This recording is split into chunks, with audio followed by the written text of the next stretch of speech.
Très en vogue à l'étranger, le massage facial commence à avoir des adeptes en France. Il faut dire qu'en plus de ses effets apaisants, il possède des vertus anti-âge insoupçonnées. Ozlaminal, David Desarrojo. Des gestes précis, réglés comme du papier à musique. Vous allez alterner main droite, main gauche. Et des doigts qui valent de l'or. C'est des gestes qui vont vraiment permettre de travailler en profondeur et de tout venir stimuler. Très en vogue au Japon et aux États-Unis, le massage facial est peu connu en France. J'en ai jamais entendu parler. Je ne connais pas du tout. Dans les salons spécialisés, pourtant, les adeptes ne jurent que par lui. Je n'ai jamais eu des pommettes comme ça, jamais. Moi, je trouve ça presque magique.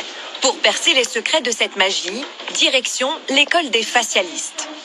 Cette semaine, on va travailler sur le Kobido. Vous savez, le Kobido, c'est un massage japonais ancestral.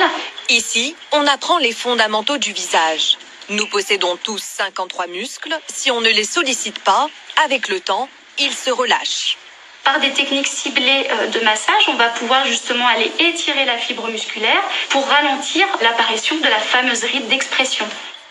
Longtemps réservé aux actrices ou mannequins, le massage facial se démocratise. Partout dans le monde, on se masse le visage, à la maison, dans des salons spécialisés, comme ici à Paris. Vous pouvez vous installer. Comptez 59 €, la séance de 40 minutes. Une séance testée et approuvée par cette cliente, déçue par les injections de Botox. Je trouvais que ça m'enlevait ma personnalité. Alors que là, c'est moi. C'est moi qui revis, qui fait du sport du visage. Les médecins spécialisés dans les traitements anti-âge recommandent aussi cette méthode naturelle.